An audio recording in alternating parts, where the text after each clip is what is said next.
Good afternoon and welcome to Virtual Face to Face. I'm Alex Lukowski, AVP of Communications.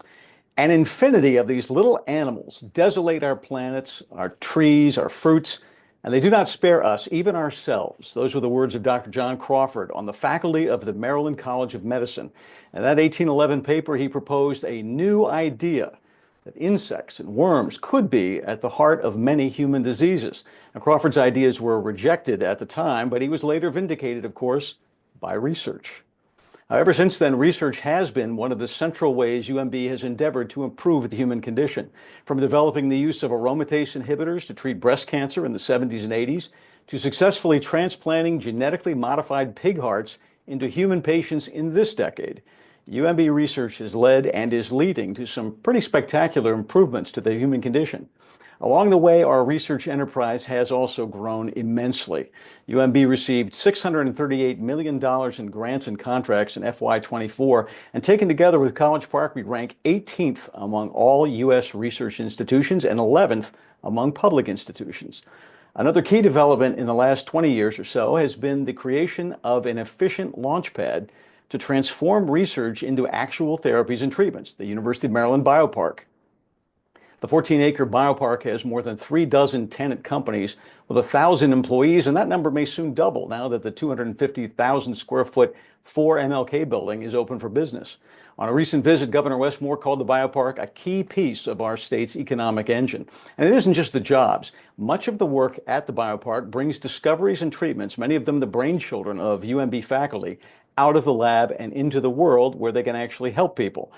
There are headline grabbers, of course, like erythromer, a shelf-stable synthetic blood substitute that might soon save countless trauma patients from bleeding out before they get to the hospital. Serara, a treatment for ischemic stroke that's showing wonderful results in phase 3 trials. And Vaxchora, the only FDA-approved cholera vaccine in the U.S. But for every one of those, there are dozens of really significant treatments and products moving, as they say, from the bench to the bedside. But over the last 11 weeks, that march of research progress has devolved into a stumble for university-based research all across the country. In January, the new administration slammed the brakes on foreign aid, freezing billions in funding for things like PEPFAR, global health and research funding addressing the HIV/AIDS epidemic, primarily in sub-Saharan Africa. In February, NIH announced it would limit all so-called indirect costs for things like lab facilities and maintenance to just 15% of research grants. That's far below already negotiated rates. That prompted the AMA and 40 other national science organizations to write that the damage caused by that policy would be profound and generational, reshaping the future of scientific progress in ways that cannot be easily undone. On Friday, a federal judge made a temporary injunction of that order permanent, requiring indirect cost payments to stay where they are. But that permanent injunction allows the administration to now appeal the order to a higher court right away. So we'll keep an eye on that. Grant renewals and new approvals have also dramatically slowed, and hundreds of research grants are being terminated, most often with these words: no longer effectuates agency priorities. Cancellation notices for grants thought to involve DEI or gender issues also add that they do nothing to expand the knowledge of living systems, provide low returns on investment, and ultimately do not enhance health, lengthen life, or reduce illness. Those terminations and delays prompted another big protest letter 2 weeks ago. In it, 2,000 top scientists from around the country, including dozens of Nobel Prize winners, warned a climate of fear has descended on the research community. The damage to our nation's scientific enterprise, they wrote, could take decades to reverse. And on Friday, Maryland joined a coalition of 16 states in a suit challenging what they call unreasonable and intentional delays in reviewing NIH grant applications, as well as its termination of hundreds of already issued grants.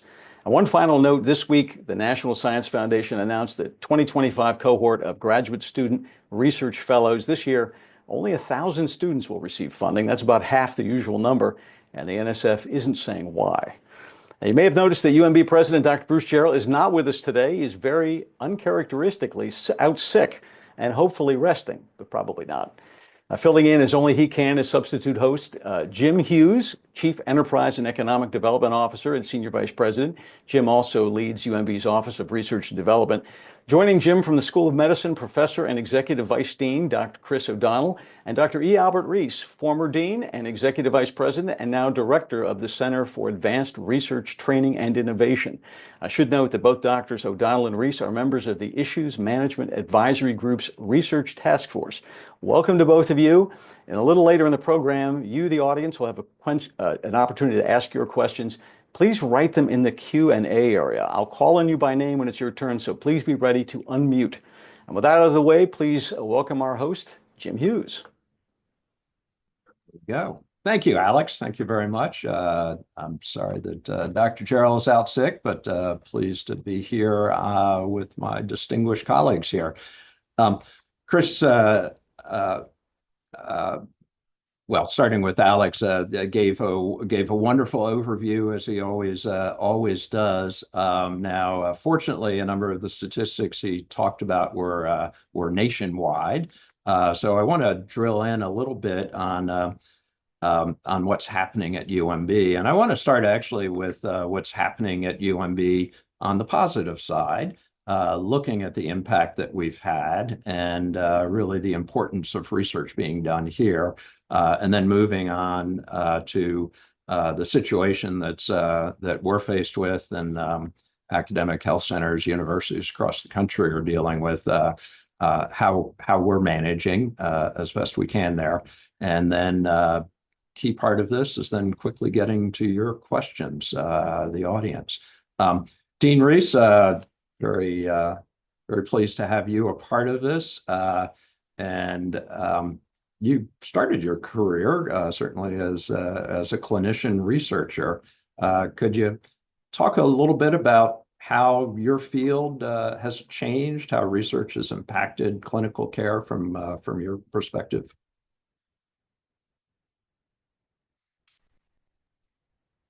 Thank you very much. Happy to be with you. Well, research has really had a tremendous impact on the field of medicine, mine in particular, but certainly the field in general. And I would just want to say it very, very briefly. The field of biomedical research, as we know it, it's not that old. It's only about 80 years old. And sometimes our younger faculty may not appreciate that FDR really was very instrumental in getting things started, and really it was that point of time where just after World War II, where he pushed the envelope, and certainly with very strong federal funding, research has really taken off, biomedical research. But I think overall, there's no question that overall the research has had a tremendous impact on health in general, health of the nation. And we could take cancer. Cancer survivorship has gone up significantly. The incidence has gone down significantly. The impact has been extraordinary. So there are many diseases it has. Now, I can tell you that, for example, in my own field, but you asked to be personal, maternal fetal medicine, I have always been interested in diabetes and malformations, congenital malformations, why they occur, how they occur. These are devastating illnesses that often cause disability and death sometimes, whether it be cardiac disease or neural tube disease or renal diseases.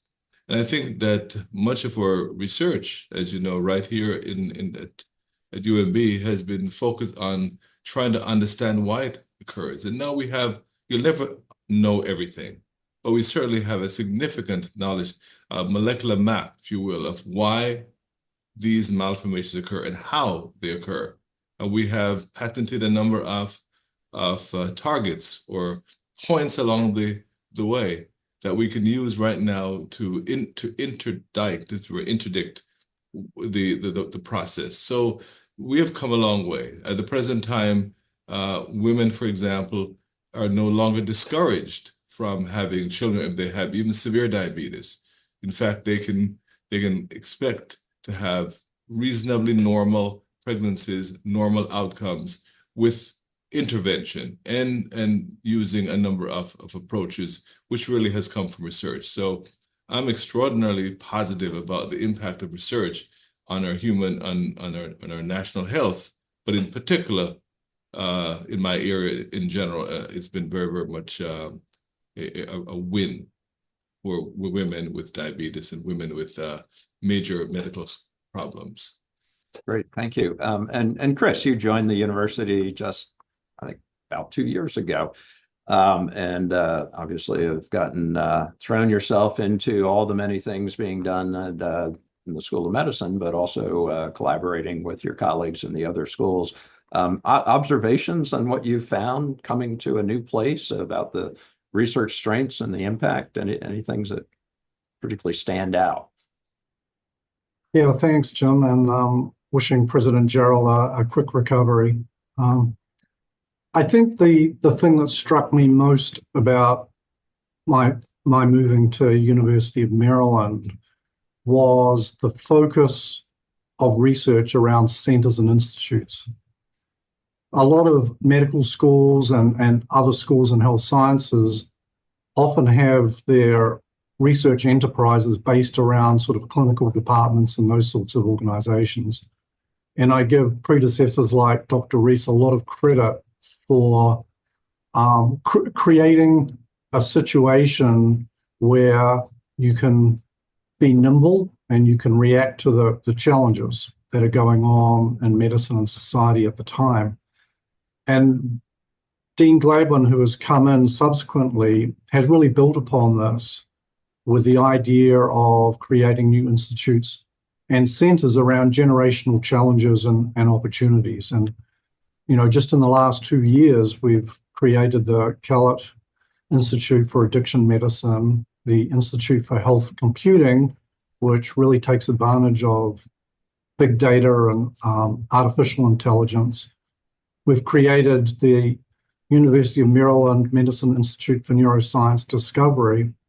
And more recently, and very exciting, is the Center for Translational and Engineering Medicine, which is a combined initiative between College Park and this campus. And I know that, you know, a lot of these institutes, for example, addiction crosses all of our schools.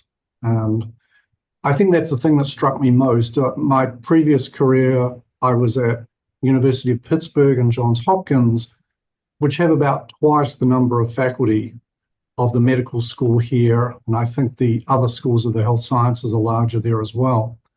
So, you know, I would say the institutes and centers have been the thing that sort of surprised me most, and I think position us well for the challenges ahead.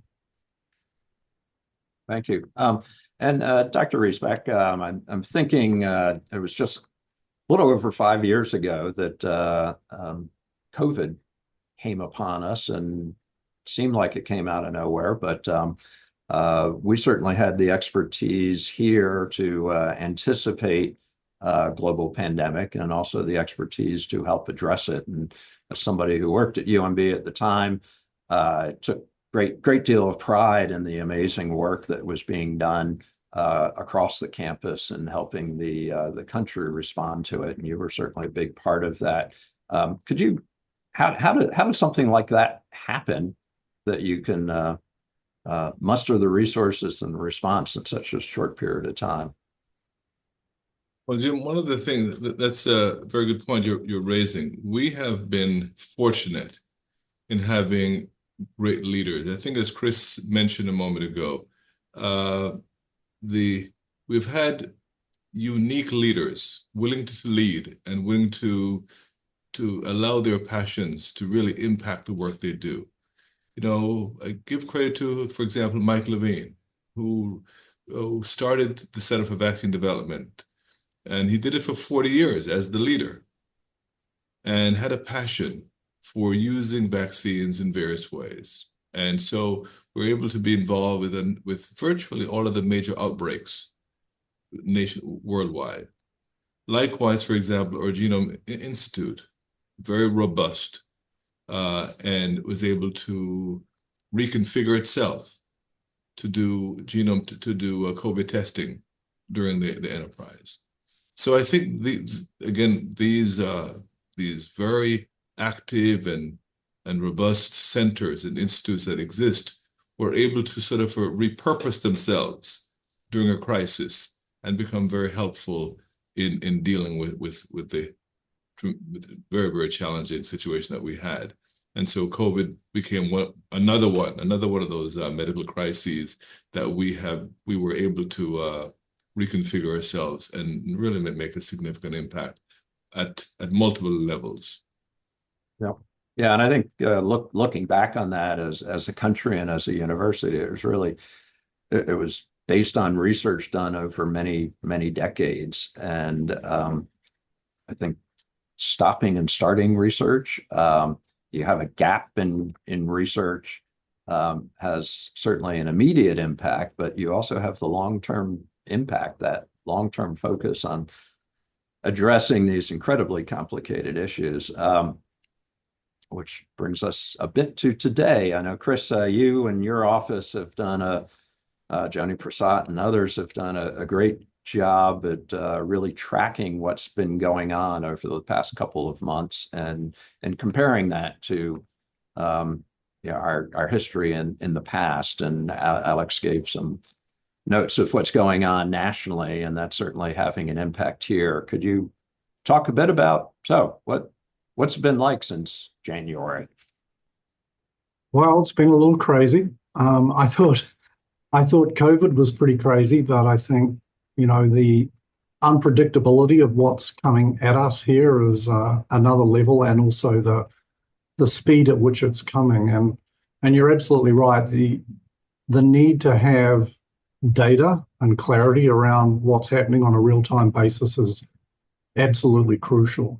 And we're really facing, this is just talking generally about the NIH, but it would also apply to other federal agencies, that we're really experiencing three simultaneous threats that will play out over different timelines. And the first one, which came very early on, was basically the freeze or the slowdown of grants being renewed.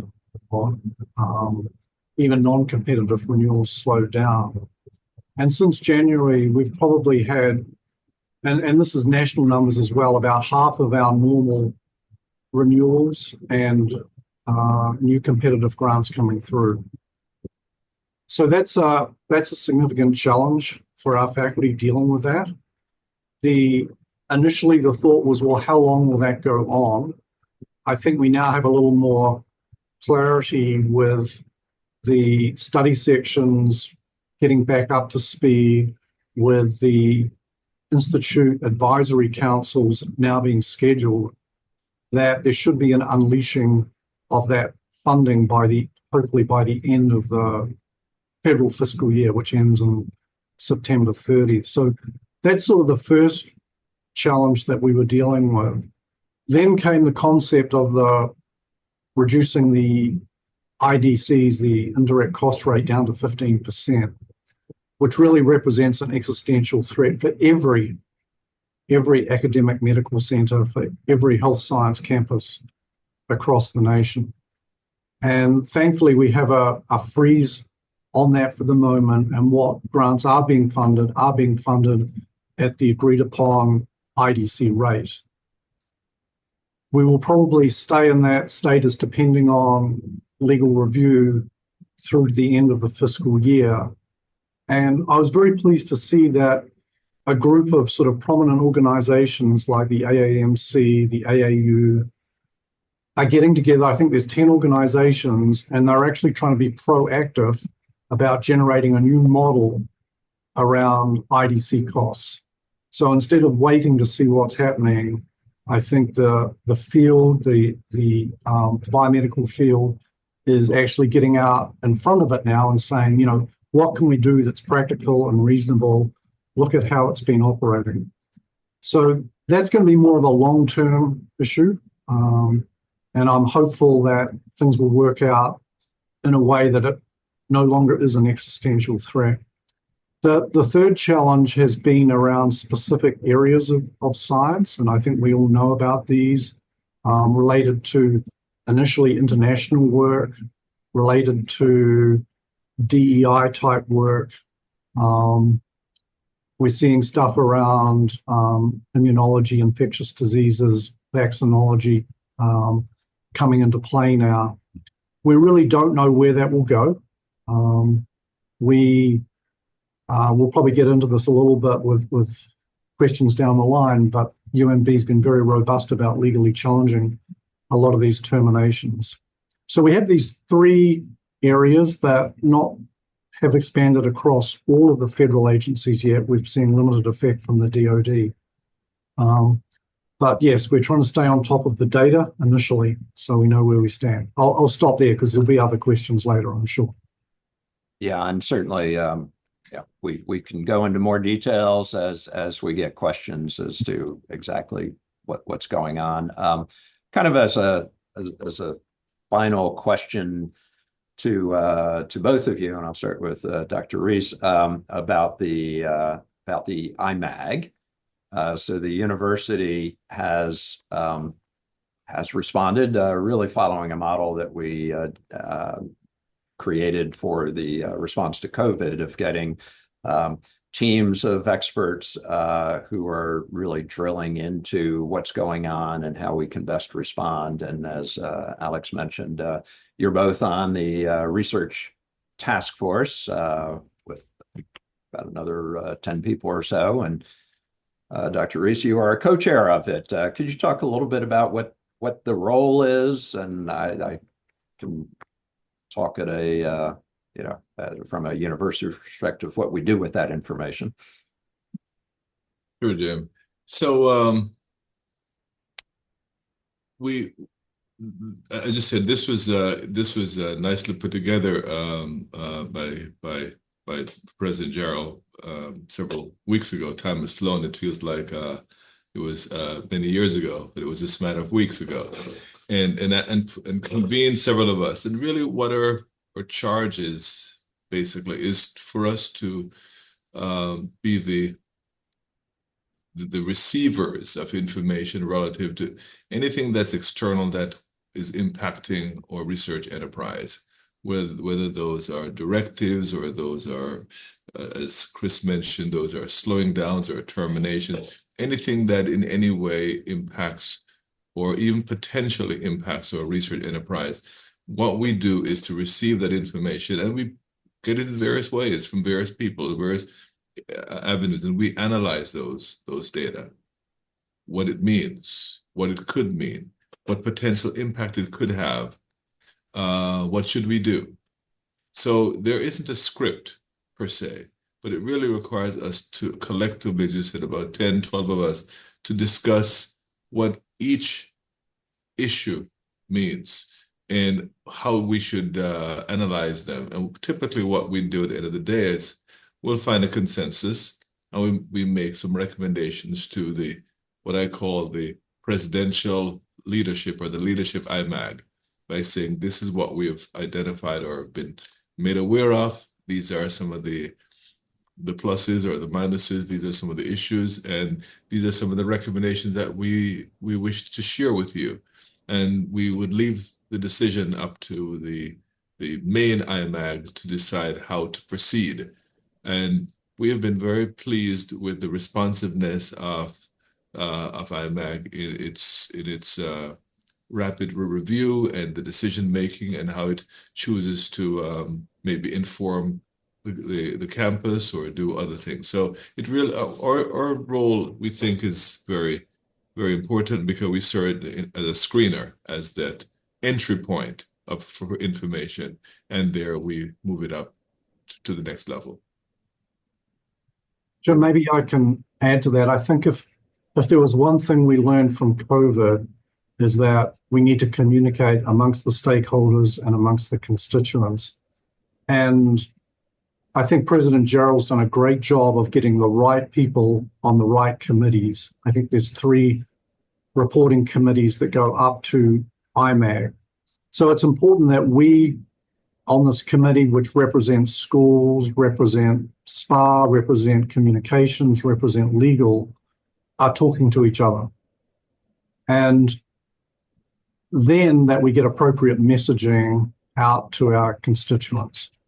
The other thing I will add to this is President Gerald also asked me to represent UMB on a system committee that meets once a week, that is looking across all of the universities in the system. And of course, UMB in College Park, and Greg Ball, the Vice President for Research across both our campuses, represents College Park. It's really important for all of the schools in the system to hear what's going on as well. So the whole thing's been very well coordinated, and and ultimately the USN committee is working with the Attorney General's office for Maryland, and we'll probably talk a little bit more about what's happened legally there. But it's been a very organized sort of linear process where we're not tripping over each other, which you can often do in these types of situations. If I could just add one thing, Jim, I really, having been through COVID and been through a similar structure, I think that it's been very much what President Gerald clearly has done is to have extracted the lessons that we learned during the COVID IMAG. It wasn't IMAG, it was CMAG, I think it was. CMAG. Right, CMAG. He obviously reconvened these IMAGs very much off the CMAG experience and made improvements based on some of the lessons that's learned. And again, having been now both ends of the research of IMAG and the COVID, the CMAG, I can see that this is a brilliant idea to have replicated it, but to have improved upon it based on lessons learned. Very good. So it's been a good model. Hopefully we won't be doing this every 5 years, but it's good to have the model, and we've learned a lot of lessons. Alex, I think you have some questions. We do, and since you've been talking about COVID and the sort of the analog there and situation we have now, I think one thing we learned there was that in a situation, even with so many unknown variables changing, you still have to make plans. I want to bring in Maggie Smith, who has a question about that. Maggie, go ahead. Hi, good afternoon. I'm in the Department of Surgery, and I'm constantly thinking ahead with this and knowing what we know based on what the strategic plan has largely been for the School of Medicine with regard to getting and applying for funding. How has this situation with federally sponsored funding changed the way you're looking at the current strategic plan that's in place? And how can folks like us in the department help guide our faculty to pivot? Chris, can you start with that? Yeah, that's an interesting question relating it to the strategic plan. I think maybe I should start by just addressing sort of the acute, what are we doing? I speak for the School of Medicine here mainly at the moment as we address the crisis. We talked about data. We absolutely want to make decisions that are based on data, not on rumors, innuendo, gossip, that type of thing. We need hard data to make decisions. We're trying to be very transparent and communicate. And the dean of the medical school, Dean Gladwin, has held 6 public town halls, even though early on we had very little in the way of answers. It was a way of just communicating what we knew and that we were here and we're working hard. We're also forming committees, and I call them working groups, around particular areas where we feel we're challenged. An example of this is a working group in the area of infectious diseases, vaccines, immunology, and our international work. We've coalesced a group of leaders across there, and we are looking at mechanisms for alternative funding. And we are involving development who are going to have to look at new ways of integrating philanthropy into what we do. We're going to be reaching out to foundations. We are looking at ways of expediting clinical trials to make ourselves more attractive to industry and master agreements. So I sort of view that as the top-down approach, where we're using our centers, our institutes, our structures to position us in ways for new revenue, for new opportunities. At the same time, we're absolutely encouraging our faculty to be innovative, to be resilient, to react to the situation. And I've always said at any time in science, if you're doing the same thing 5 years from now that you're currently doing, you're probably not going to get funded. So, we have principal investigators that have spent their life refocusing, going where they think the hot science is. And we're absolutely anticipating, we're seeing this, that they are embracing this challenge. So, at the PI level, we're seeing the adaptation, and then from the top down, we're trying to do systematic things to sort of give us the best opportunities to succeed.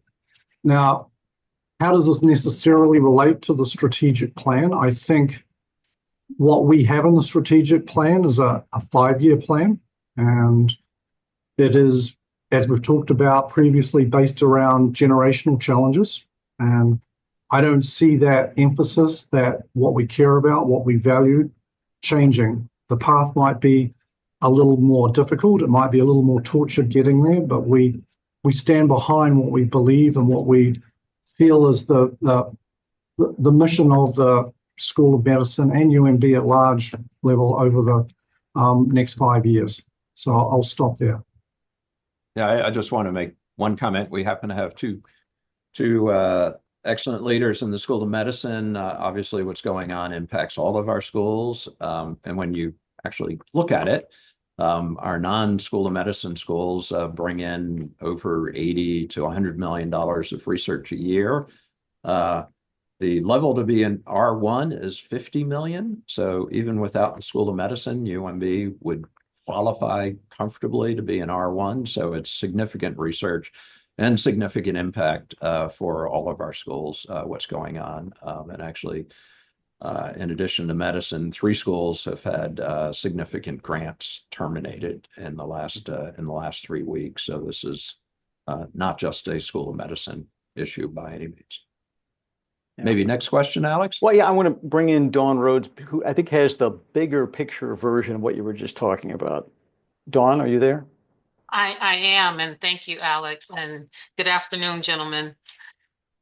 And Chris, it kind of picks up on what you were just saying. So maybe I might switch my question a little bit. But if we assume that the world is going to be different when it comes to research awards and the dollars that are out there in the health sciences areas that we currently focus on now, what do we need to do to pivot? And you talked about what some of those activities might be so that we're still able to contribute. But some of the things you identified might happen arbitrarily or in an organic manner that might take time. And we don't have really a whole lot of time. So how can we own our future and make some of the things you discuss happen more quickly? Well, first of all, I would say the biggest picture of all, if we're just talking about NIH funding, is will it stay around $48 billion? Okay?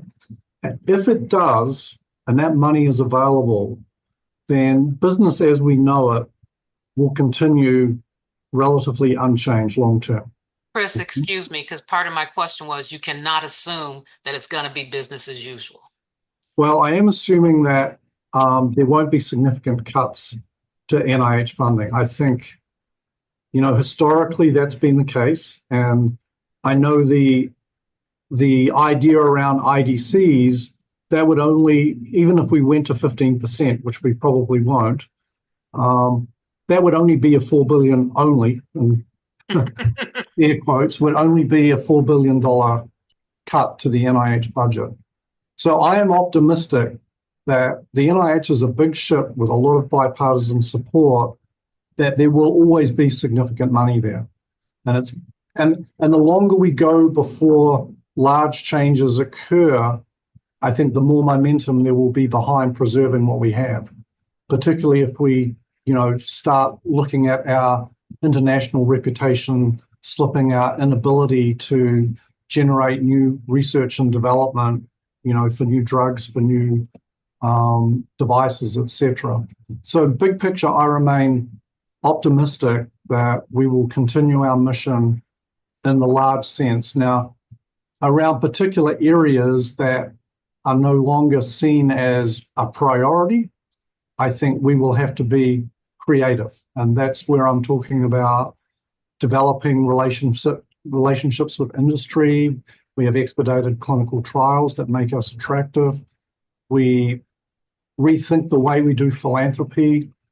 Even corporations, industry is getting into philanthropy. And we also rely on the ingenuity, I said, of the PIs. They will be very skillful at navigating where they need to go to keep the valuable work going and to find ways to get the funding. So I know we're in sort of what seems a doom and gloom situation, but long term, I'm optimistic that our faculty will adapt and that there will be significant money coming in to continue our mission. I would like to add to what Chris has said. First of all, Dawn, I fully endorse Chris. In large measure, I'm an optimist, and I do believe that we're not going to be devastated. But I have some additional points to make, and I want to affirm Dean Gladwin's efforts to become more. I'm not sure the word is entrepreneurial, but to broaden our lens. For example, in taking on clinical trials as a way of doing medical research, but also so we can increase our revenue from clinical trials. We have not maximized that at all. In a couple of weeks, I've been invited to speak at an enterprise at Rockefeller in New York called Philanthropy Alliance. Philanthropy has gone up in this country several folds more than federal dollars. So we've not been taking advantage of philanthropy as we should. We, meaning biomedical research enterprise, and obviously UMB should be. I'll know more about it once I give my talk and hear what others are doing. Another area that, Dawn, we again need to be much more involved in is industry. Industry typically puts much more money in research than the federal government. The difference is its funding is often based on its own priorities. So we have to become much more engaged with the industry so we can be part of their priority, as it were. And so these are areas that I think that we have not typically, we've gone to NIH, which we should not change our approach. We should continue to focus on NIH, but we should start diversifying our emphasis, industry, philanthropy, and there's also one of the smaller area that is often not thought about, and that is venture capital. I met with the head of Deerfield, which is Venture Capital Deerfield, and they actually put 2% of their investment income in research. And so that is an area that is relatively new, but we need to be focusing on these new avenues. In the past, we thought that NIH should be around, and we would but now we have to think broadly and just really go for the various avenues and make sure that, and I'm sure Dean Gladwin in particular, who I know is personally very, very aggressive in terms of ensuring that we have added resources to ensure our research enterprise continues to be very robust and solid. Thank you, gentlemen. And I would just say it's not an either or. Hopefully, Chris's optimism is right on target, and NIH stabilizes, and we keep doing well there. And we also work with venture capitalists and corporations and other federal agencies and all of it. Alex, another. Yeah, the uncertainty of everything has other effects too. And I knew he couldn't stay away. So Bruce Gerald wrote in a question. He says he's losing his voice. He thanks you all for being here, but he wants to know what you think the effect of this situation will be on the next generation of researchers. I mean, if you were a young researcher, I don't know that you'd necessarily want to go in this direction, or maybe you would be undaunted, but it's bound to have some impact. What do you suppose it'll be? Yeah, President Gerald, this is my largest fear. Just like the stock market is dependent on people's perception, etc., I view that the future of our trainees is going to be similar. And I say that because we're getting less and less of American graduates going to graduate school. And in fact, at the University of Maryland, when we look at our postdoctoral trainees, 65% of them are international. Just as I came through that pipeline. I can see a situation where an international graduate who really wants to come to the US has found a lab, an area that they really want to pursue, is going to take a second thought about doing that. I also see our own citizen graduate students thinking that this may be a career that's going to have too many challenges for them. And I fear that this is going to be the worst long-term consequence of what we do here. And on top of that, I think, our physician scientists, which is sort of crucial to linking our fundamental research with clinical practice, are also going to be challenged by this. It's hard enough being a physician scientist in the current world without that changing and becoming more difficult. So, yeah, this is something I absolutely worry about, something that we need to address, because a lot of it's perception, because I think we will still have the same apparatus opportunities in place, but people are just going to be less willing to take that risk. So Chris, some universities have announced they're either stopping PhD admissions or sharply reducing. What are we doing here? Well, we're trying to keep business open as much as we can. I think we've decreased our GRA support. This is just within the School of Medicine, a small number, but we're trying to stay open for business. The complicating fact here is, you may want to take as many graduate students as you can, and people would say, well, given that's our future, why would we be messing with that early on in this situation we're in? Well, the point is that graduate students and postdocs have to go and be trained in labs with PIs.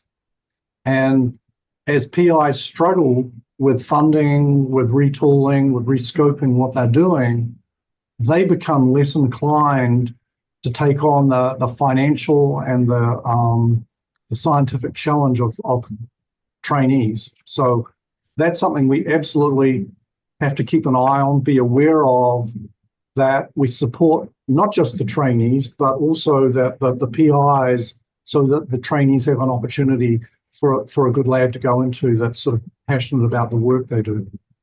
Alex, two quick comments. First of all, Dr. Gerald, if you're listening, we're very happy to hear that you're engaging, and we wish you a speedy, complete recovery.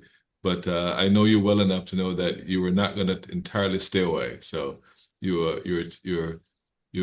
proved us correct. But I do share Chris's concern, and so. I'm not going to repeat what he said, except to say that I would encourage, and I have been encouraging, or senior faculty who have been through academia and seen ups and downs. We've had the Great Recession, we've had sequestration, we've had a number of challenges, that we need to be encouraging our younger folks that they need to stay the course.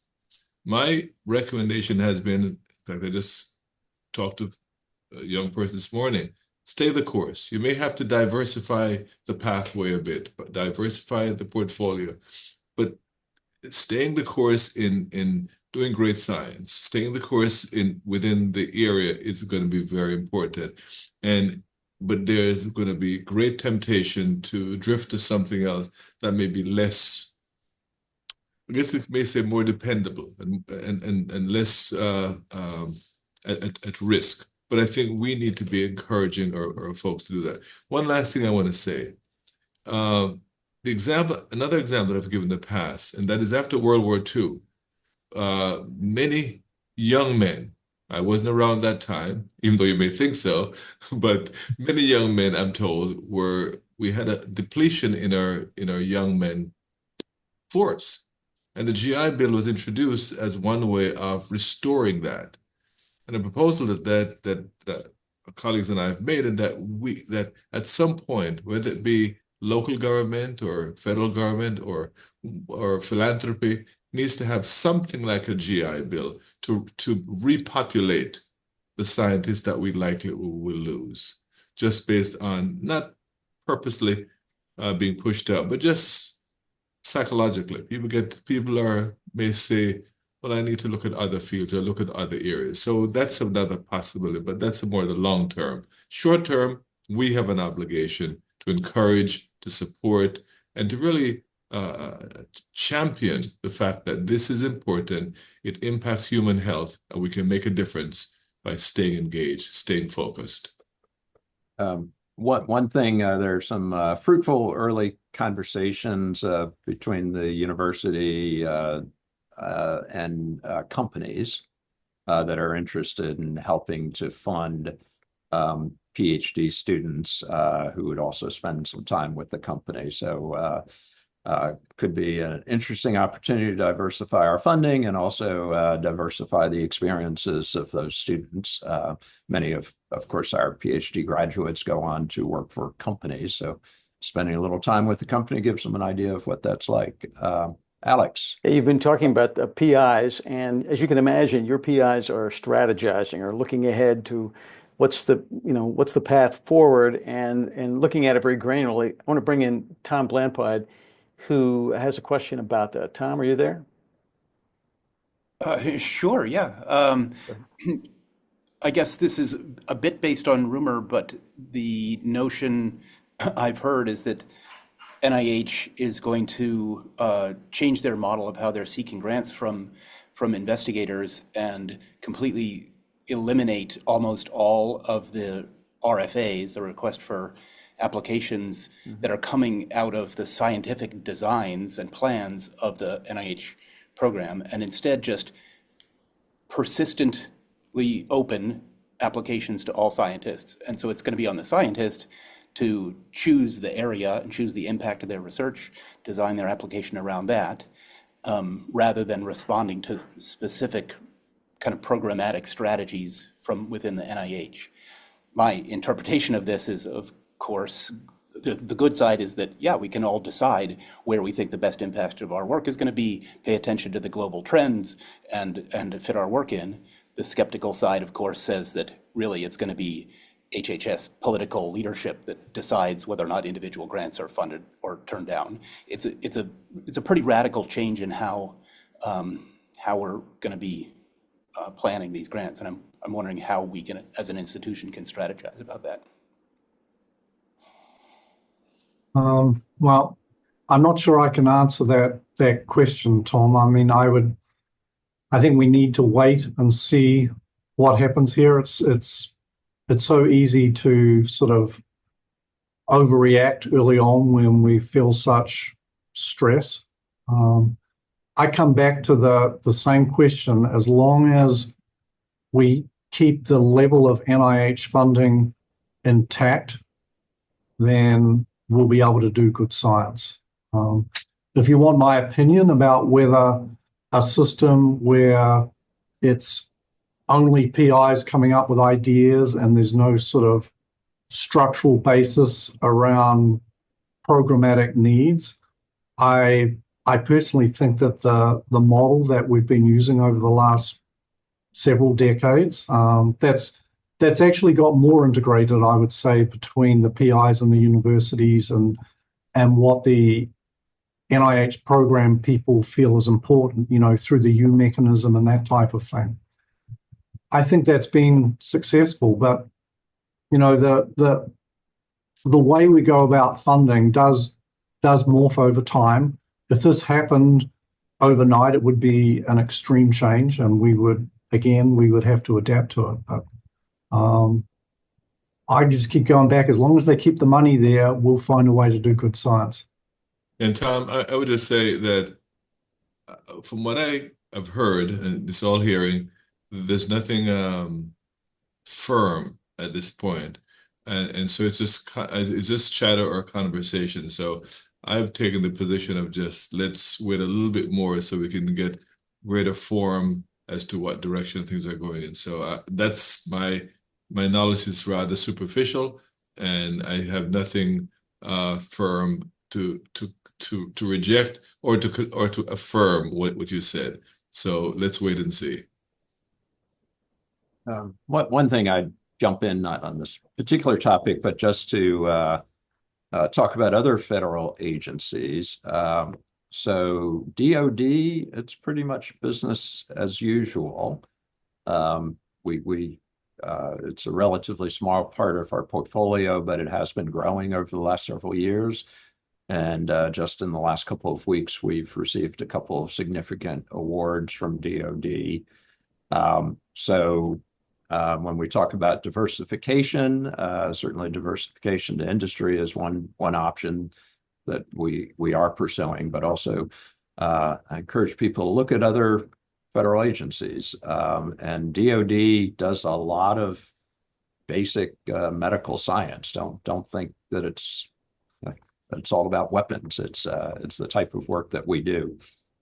Well, Jim, there are also multiple federal agencies. There's DOD, there's DARPA, there's the CDC, and from a university standpoint, it's the same IDC because they're all federal. So I think you're absolutely right. We're going to have to be a little bit more creative in our applications as opposed to one major agency, which will remain a major agency, which we should take advantage of. But I totally agree with you, Jim, that we should not disregard the other federal agencies which are available to us. And we do have a partnership with the University of Maryland College Park, which has a long-standing experience and success in working with many of these other federal agencies. So there could be opportunities to team with College Park on some of these. Alex, I was waiting for, just as you were talking, the question I was waiting to come in came in. It's anonymous, but it is about, as you would imagine, people who are concerned about their jobs. Yes. And you may not be able to answer this, but you can take a crack at it. What can be done to help those people whose jobs may be in jeopardy because of all these changes and potential cuts? I'm thinking about the staff and the support people, and they rely on having these grants to fund their work too. Well, I'll start with a little macro, but to say we are being aggressive. The university has joined the two major lawsuits. One received when the federal government announced lowering the indirects to 15%. A dozen people at the university spent that entire weekend working on filing suit, which was filed the Monday after the announcement. And then the university again filed about the slowdown at NIH. So we are being aggressive there. We've had it's about 20 grants terminated at the university, NIH grants, and we are appealing the vast majority of those. We don't know what the appeal process will be, but we are out there certainly fighting for continued funding. Chris, anything you want to add? Well, I think the one thing that we can do, and we're actually doing this very well at the moment, is keep submitting grants. The money's going to come at some point, and those institutions where people have been very aggressive about getting grants in, that's going to help us in the long run. And I know for School of Medicine, our grant submission rate is up 30% higher than it's been at any time in the last 5 years. I sort of feel that's our faculty rallying to the challenge in front of them. So the more PIs that are funded, the more we can keep programs going, the more we can keep staff intact. So that's the one thing that is in the power of the PI is let's keep the grants going in. In terms of keeping programs alive, we're going to have to see where things settle. We don't know the extent of the financial challenges that face us, but I think in a few months we'll have better clarity, particularly if we have an unleashing of all these grants that have been backed up. I think that bolus of money coming into the institution between now and the end of the federal fiscal year will be crucial. So I would just leave it at that, but I would just encourage people to submit grants. As Al and Jim have said, look for alternative sources, shop your grants around through industry, through other federal, through philanthropy, development, whatever you can, be creative. We only have a couple minutes left, so I want to bring this follow-up in for someone. So keep this idea that the money will come and that we just have to sort of do the best we can and hope that things will continue. And that's a good prospect. But are there any plans to keep those labs open if there's a time in between where we're a little stuck? And again, I know it's unfair to put you on the spot with that, but has there been any talk about how do we keep our facilities going? Don't all jump at once to that. I know it's a touchy subject. Yeah, I know, and I'm sorry to. No, it's okay. I just, it's unfair. You can't really answer that, but I don't know if you have any insight into that kind of discussion.